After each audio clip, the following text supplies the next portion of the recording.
नमस्कार, मेरा नाम भानु प्रताप यादव है और आज मैं अपने कुछ मित्रों के साथ आपके सामने एक कहानी प्रस्तुत करने जा रहा हूँ। कहानी का नाम है दो बैलों की कथा। सादगी के लिए हमने इस कहानी को 4 भागों में विभाजित किया हुआ है, जैसा कि आप अपनी स्क्रीन पर देख सकते हैं।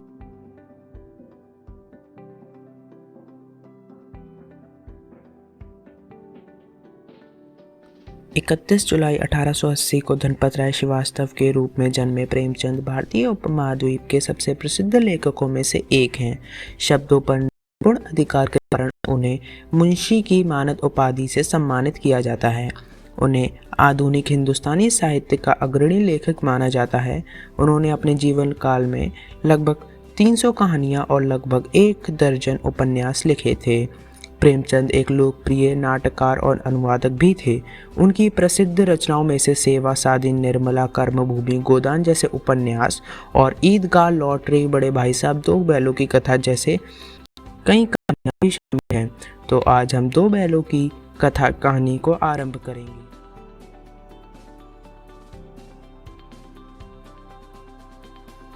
दो बैलों की कथा प्रेमचंद द्वारा एक लिखित रचना है। प्रेमचंद अपनी रचनाओं के माध्यम से संदेश देने में माहिर हैं। समाज को अपनी रचनाओं के माध्यम से कैसे जगाया जाए, ये उन्हें बहुत अच्छी तरह से आता है। ये कहानी सांकेतिक भाषा में यह संदेश देती है कि मनुष्य हो या कोई भी प्राणी हो, स्वतंत्रता उसके लिए बहुत महत्व रखती है। स्वतंत्रता को पाने के लिए लड़ना भी पड़े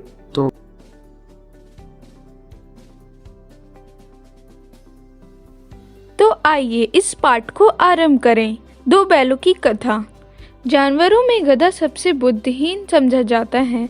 हम जब किसी आदमी को पहले दर्जे का बेवकूफ़ कहना चाहते हैं तो उसे गधा कहते हैं। गधा सचमुच बेवकूफ़ है या उसकी सीधेपन, उसकी निरापदा ने उसे यह पदवी दे दी है, इसका निश्चय नहीं जा सकता। गाय सींग मारती है। ब्याही हुई गाय तो अनायास की सींगनी का रूप धारण कर लेती है। कुत्ता भी बहुत गरीब जानवर है, लेकिन कभी कभी उसे भी क्रोध आ ही जाता है, किंतु गधे को कभी क्रोध करते नहीं सुना, ना देखा। जितना चाहे गरीब को मारो, चाहे जैसी खराब सड़ी हुई घास सामने डाल दो, उसके चेहरे पर कभी असंतोष की छाया भी ना देखी होगी। बैसाख में चाहे एक आध बार कुलेल कर लेता है, पर हमने तो उसे कभी होते नहीं देखा। उसके चेहरे पर एक विषाद स्थायी रूप से छाया रहती है। सुख दुख, हानि लाभ किसी भी दशा में उसे बदलते नहीं देखा। ऋषि मुनियों के जितने गुण हैं वह सभी उसमें प्रकाष्ठा को पहुंच गए हैं, पर आदमी उसे बेवकूफ़ कहता है। सद्गुणों का इतना अनादर नहीं देखा। कदाचित सीधेपन का संसार में उपयुक्त सद्गुरु नहीं है। देखिए ना, भारतवासियों की अफ्रीका में क्या दुर्दशा हो रही है। क्यों अमेरिका में उन्हें घुसने नहीं दिया जाता? बेचारे शराब नहीं पीते, 4 पैसे कुछ समय के लिए बचा कर रखते हैं, जी तोड़कर काम करते हैं, किसी से लड़ाई झगड़ा नहीं करते, 4 बातें सुनकर गम खा जाते हैं, फिर भी बदनाम है। कहा जाता है वह जीवन के आदर्श को नीचा करते हैं। अगर वह ईंट का जवाब पत्थर से देना सीख जाते तो शायद ऐसा नहीं होता।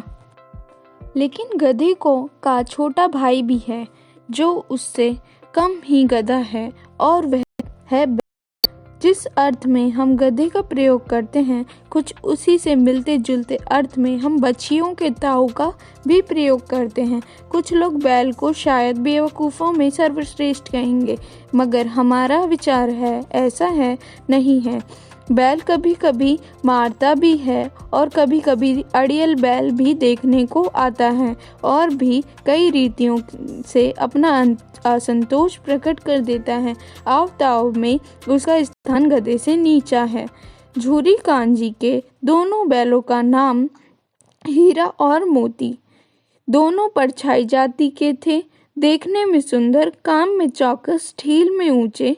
बहुत दिनों साथ साथ रहते दोनों में भाईचारा हो गया था। दोनों आमने सामने या आसपास बैठे हुए एक दूसरे से मूक भाषा में विचार विनिमय करते थे। एक दूसरे को के मन की बात कैसे समझ जाते थे उस हम नहीं कह सकते। अवश्य ही में कोई ऐसी गुप्त शक्ति थी जिससे जीवों में सर्वश्रेष्ठ का दावा करने वाले मनुष्य वंचित हैं। दोनों एक दूसरे को चाटकर सूंघकर अपना प्रेम प्रकट करते, कभी कभी तो दोनों सींग भी मिला लिया करते थे। विग्रह के नाते से नहीं, केवल विनोद के भाव से, आत्मीयता के भाव से, जैसे दोस्तों में घनिष्ठता होने के धूल धप्पाल होने लगता है। इसके बिना दोस्ती कुछ फुसफुसी सी, कुछ हल्की सी रहती है, जिस पर ज़्यादा विश्वास नहीं किया जा सकता। जिस वक्त ये दोनों बैल हल या गाड़ी में जो दिए जाते, दोनों गर्दन हिला हिला कर चलते, उस वक्त हर एक की यही चेष्टा होती थी कि ज़्यादा से ज़्यादा बोझ मेरी ही गर्दन पर रहे। दिन भर के बाद दोपहर या संध्या को दोनों खुलते तो एक दूसरे को चाट चूट कर अपनी थकान मिटा लिया करते। नाद में एक खली घास पड़ जाने के बाद दोनों साथ उठते, साथ नाद में मुंह डालते और साथ ही बैठते। एक मुंह हटा लेता तो दूसरा भी हटा लेता।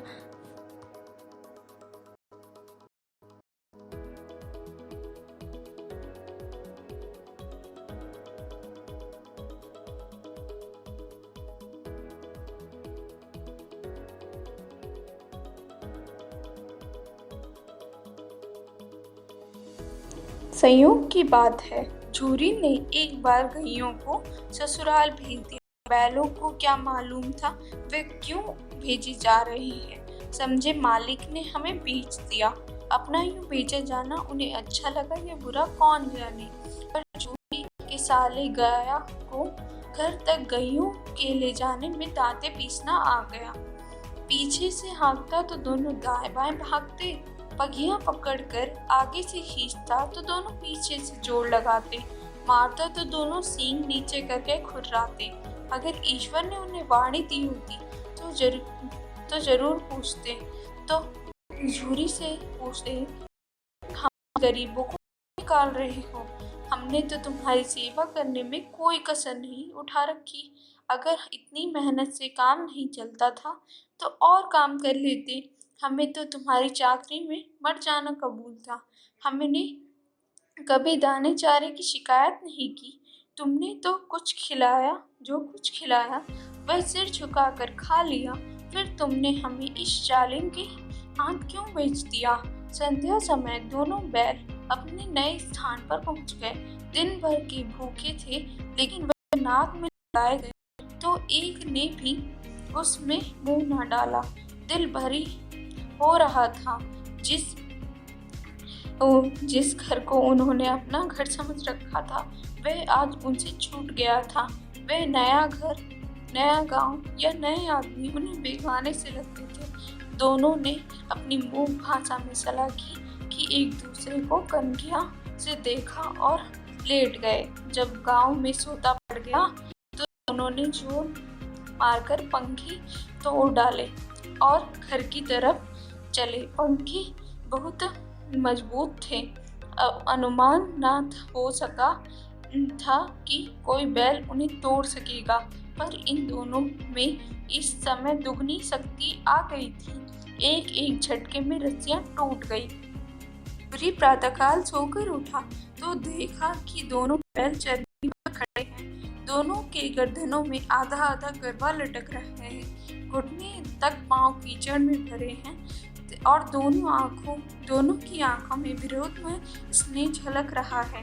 झूरी बैलों को देखकर स्नेह से गदगद हो गया। उठकर दौड़कर गले लगा लिया। प्रेम लिंगन और चुंबन का यह दृश्य मनोहर था। घर और गांव के लड़के जमा हो गए और तालियां बजा बजाकर उनका स्वागत करने लगे। गांव के इतिहास में ये घटना अभूतपूर्व ना होने पर भी महत्वपूर्ण थी। बाल सभा ने निश्चय किया, दोनों पशु वीरों को अभिनंदन पत्र देना चाहिए। कोई अपने घर से रोटियां लाया, कोई गुड़ और कोई चोकर, कोई भूसी। एक बालक ने कहा, ऐसे बैल किसी के पास न होंगे। दूसरे ने समर्थन किया, इतनी दूर से दोनों अकेले चले आए। तीसरा बोला, बैल नहीं है ये, वे उस जन्म के आदमी हैं। इसका प्रतिवाद करने का तो किसी का साहस न हुआ। झूरी की स्त्री ने बैलों को द्वार पर देखा तो जल उठी, बोली, कैसे नमक हराम बैल हैं कि एक दिन भी वहां काम न किया, भाग खड़े हुए। झूरी अपने बैलों का यह आसंक्षेप ना सुन सका। नमक हराम क्यों है? चारा दाना ना दिया होगा तो क्या करते? स्त्री ने रौब के साथ कहा, बस तुम ही 2 बैलों को खिलाना जानते हो और तो सभी पानी पिला पिला कर रखते हैं। झूरी ने चिढ़ाया, चारा मिलता तो क्यों भागते? स्त्री चिड़ी, भागे इसलिए कि वह लोग तुम जैसे बुद्धुओं की तरह बैलों को सहलाते नहीं, खिलाते हैं तो रगड़कर जोतते भी हैं। यह दोनों ठहरे कमजोर और भाग निकले। अब देखूं कहाँ से खली और चोकर मिलता है। सूखे भूसे के सिवा कुछ न दूंगी, खाए चाहे मरे। वही को हुआ, मजूर की कड़ी तक ताकदी कर दी गई कि बैलों को खाली भूसा दिया जाएगा। बैलों की नाद में मुंह डाला तो फीका फीका, ना कोई चिकनाहट ना कोई रस। क्या खाएं? आशा भरी आंखों से द्वार की ओर ताकने लगी।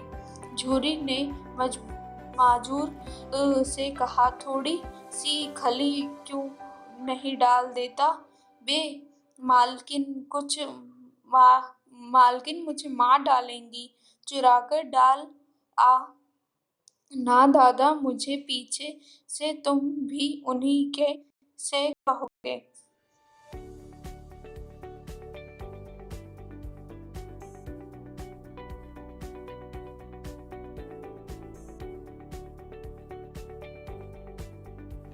दूसरे दिन झूरी का साला फिर आया और बैलों को ले चला। अब कि उसने दोनों को गाड़ी में जोता। 2-4 बार मोती ने गाड़ी को सड़क की खाई में गिराना चाहा, पर हीरा ने संभाल लिया। वह ज़्यादा सहनशील था। इससे हीरा का स्वभाव पता चलता है कि वह सहनशील था। संध्या समय घर पहुंचकर उसने दोनों को मोती रस्सियों से बांधा और कल की शरारत का मज़ा चखाया। फिर वही सूखा भूसा डाल दिया। अपने दोनों बैलों को खली चूनी सब कुछ दी। दोनों बैलों को ऐसे अपमान भी न हुआ था। झूठी इन्हें फूल की छड़ी से भी न छूता था। उसकी धिक्कार पर दोनों उड़ने लगते थे। यहाँ मार पड़ी। आहत सम्मान की व्यथा तो थी ही, उस पर मिला सूखा भूसा। नान की तरफ आंखें तक न उठाई।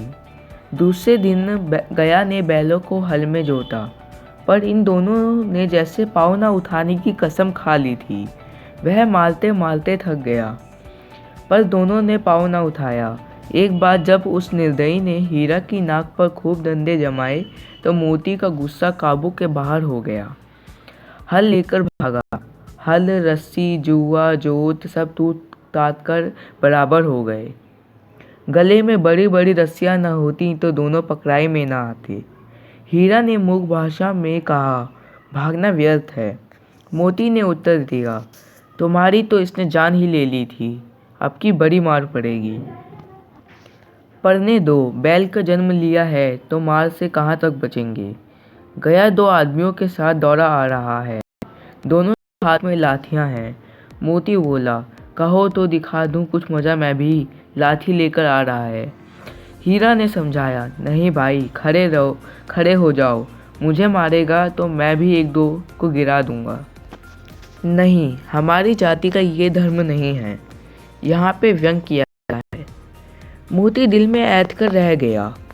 गया आ पहुँचा और दोनों को पकड़ कर ले गया। कुशल हुई कि उसने इस वक्त मारपीट न की, नहीं तो मोती भी पलट पड़ता। उसके तेवर देख कर गया और उसके सहायक समझ गए कि इस वक्त टाल जाना ही मसलहत है। आज दोनों के सामने फिर वही सूखा भूसा लाया गया। दोनों चुपचाप खड़े रहे। घर के लोग भोजन करने चले। उस वक्त छोटी सी लड़की 2 रोटियां लिए निकली और दोनों के मुंह में देकर चली गई। उस एक रोटी से इनकी भूख तो क्या शांत होती, पर दोनों के हृदय को मानो भोजन मिल गया। यहाँ भी किसी सज्जन का वास है। लड़की भैरों की थी, उसकी माँ मर चुकी थी। सौतीली माँ उसे मारती रहती थी, इसलिए इन बैलों ने से उसे एक प्रकार की आत्मीयता हो गई थी। दोनों दिन भर जोते जाते, डंडे खाते अड़ते, शाम को थान पर बांध दिए जाते और रात को वही बालिका उन्हें 2 रोटी खिला जाती। प्रेम के इस प्रसाद की ये बरकत थी कि 2-2 गाल सूखा भूसा खाकर भी दोनों दुर्बल ना होते, मगर दोनों की आंखों में रोम रोम में विद्रोह भरा हुआ था। एक दिन मोती ने मूक भाषा में कहा, अब तो नहीं सहा जाता हीरा, क्या करना चाहते हो? एक हाथ को सींगों पर उठाकर फेंक दूं? लेकिन जानते हो वह प्यारी लड़की जो हमें रोटियां खिलाती है, उसी की लड़की है जो इस घर का मालिक है। यह बेचारी अनाथ न हो जाएगी? तो मालकिन को न फेंक दूं? वह तो उस लड़की को मारती है, लेकिन औरत जात पर सींग चलाना मना है, ये भूल जाते हो। तुम तो किसी तरह निकले ही नहीं देते। बताओ, तोड़ाकर भाग चलें? हाँ, ये मैं स्वीकार करता हूँ, लेकिन इतनी मोटी रस्सी टूटेगी कैसे? इसका एक उपाय है। पहले रस्सी को थोड़ा सा चबा लो, फिर एक झटके में जाती है। रात को जब बालिका रोटियां खिलाकर चली गई, दोनों रस्सियां चबाने लगे, पर मोटी रस्सी मुंह में ना आती। बेचारे बार बार जोर लगाकर रह जाते थे। सहसा घर का द्वार खुला और वह लड़की निकली। दोनों सिर झुकाकर उसके हाथ चाटने लगे। दोनों की पूछें खड़ी हो गईं। उसने उनके माथे सहलाए और बोली, खोले देती हूँ, चुपके से भाग जाओ, नहीं तो यहाँ लोग मार डालेंगे। आज घर में सलाह हो रही है कि इनके नाकों में नाक डाल दी जाए।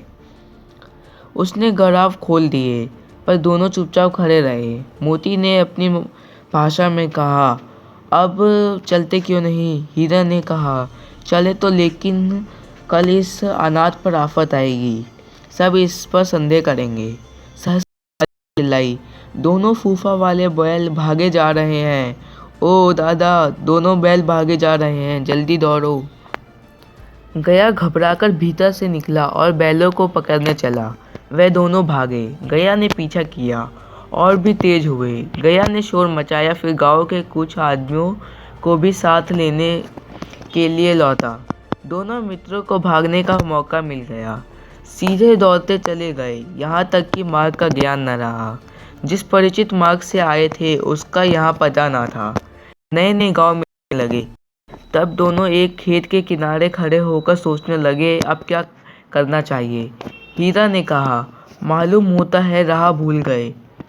तुम भी बेतहाशा भागे, वहीं उससे मार गिराना था।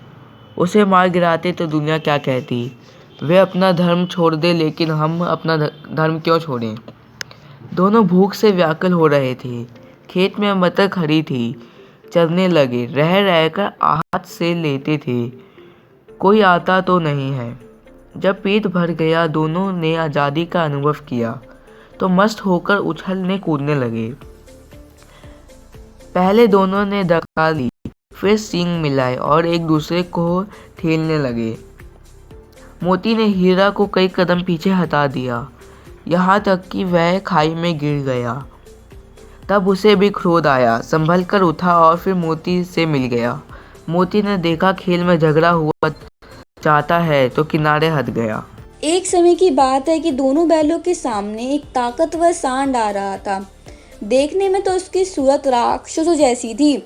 उसे देखते ही दोनों बैलों के होश उड़ गए और दोनों एक दूसरे के बगले झाँकने लगे। दोनों को अपनी जान बचती तो नजर नहीं आ रही थी, लेकिन भागना भी कायरता थी। उन्होंने साहस से काम लिया और एक रणनीति बनाई। उन्होंने आपस में यह निर्णय लिया कि जैसे ही सांड मोती पे हमला करेगा, हीरा पीछे से वार करेगा, और जैसे ही सांड हीरा पे वार करेगा, मोती पीछे से वार करेगा। लेकिन दूसरी तरफ सांड को संगठित शत्रुओं से लड़ने का तजुर्बा भी नहीं था। वह तो एक शत्रु से ही मल्लयुद्ध का आदी था। जैसे ही सांड हीरा पे झपटा, मोती ने पीछे से दौड़ाया। सांड उसकी तरफ मुड़ा तो हीरा ने रगेदा। सांड चाहता था कि एक एक करके दोनों को गिरा ले, पर ये दोनों भी उस्ताद थे, उसे वह अवसर नहीं देते। एक बार सांड चिल्लाकर हीरा का अंत करने के लिए चला कि मोती ने बगल से आकर पेट में सींग मार दिया। सांड क्रोध में आके पीछे फिरा तो हीरा ने दूसरे पहलू पे सींग चुबा दिया। आगे बेचारा सांड जख्मी होकर भागा और दोनों मित्रों ने उसका कुछ दूर तक का पीछा किया। हीरा ने मोती को ज्यादा दूर जाने की अनुमति नहीं दी।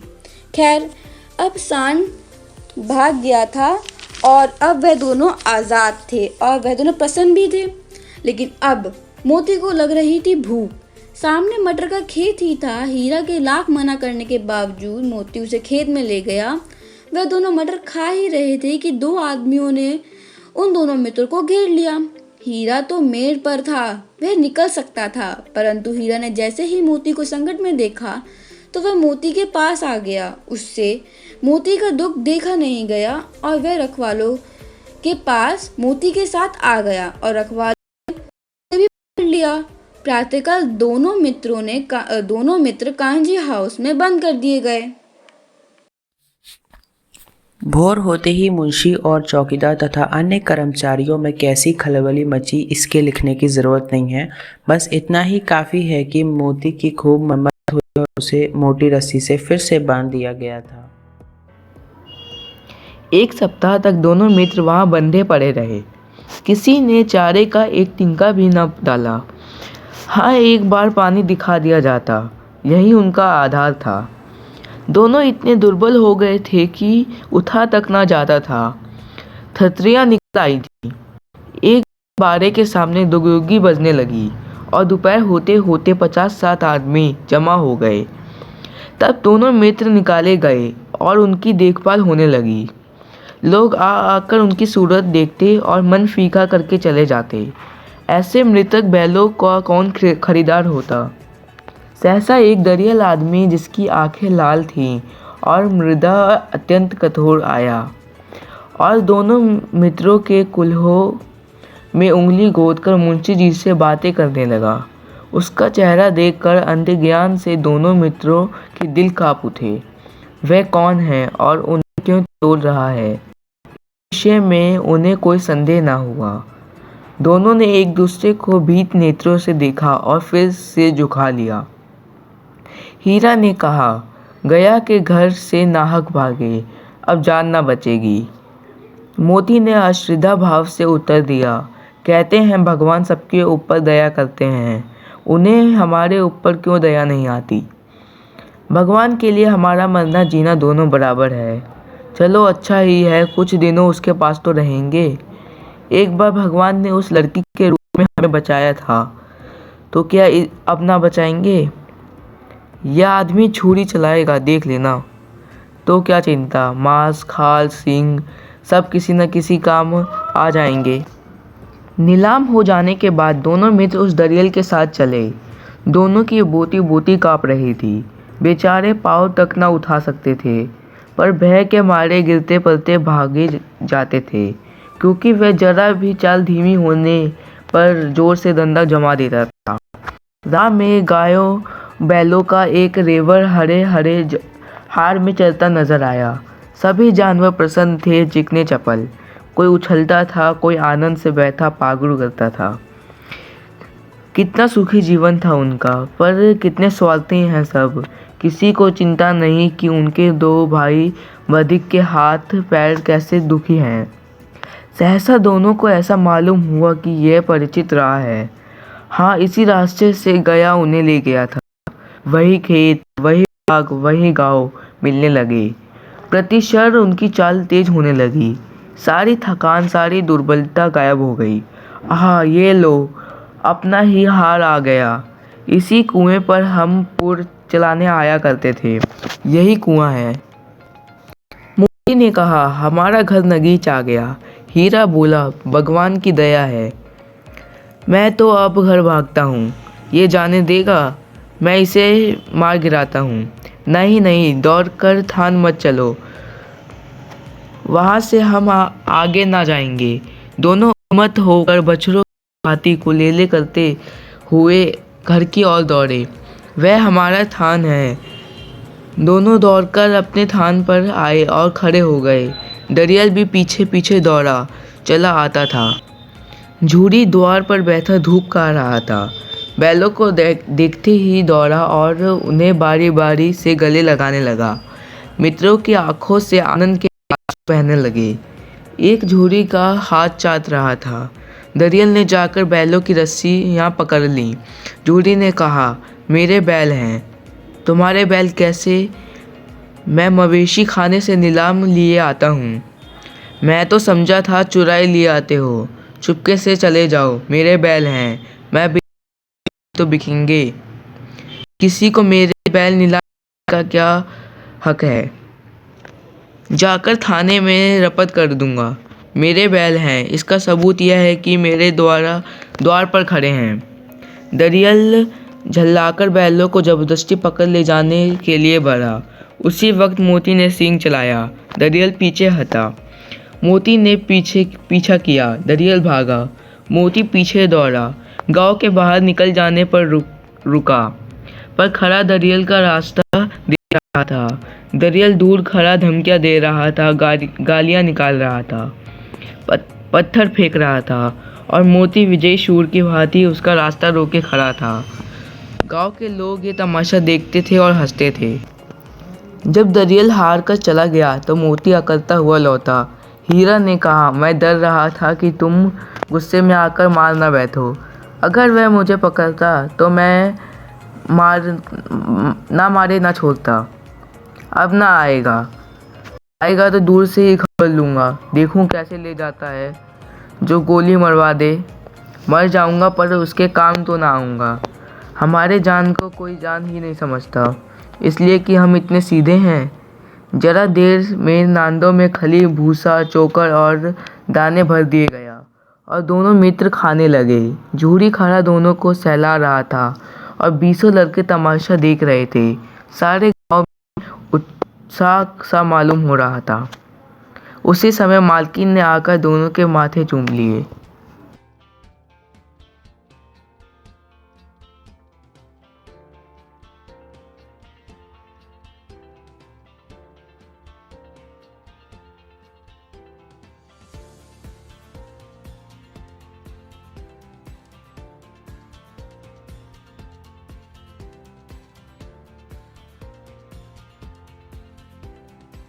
दो बैलों की कथा कहानी से हमें यह सीख मिलती है कि स्वतंत्रता के लिए हमें निरंतर प्रयास करते रहना चाहिए, साथ ही साथ अपने नैतिक मूल्यों को भी भूलना नहीं चाहिए।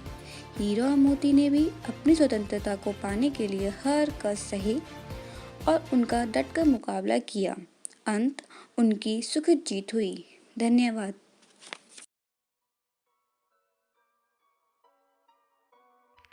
आशा करता हूँ आपको हमारी ये प्रस्तुति पसंद आई होगी। किसी भी प्रकार की भूल के लिए क्षमा प्रार्थी हूँ। धन्यवाद।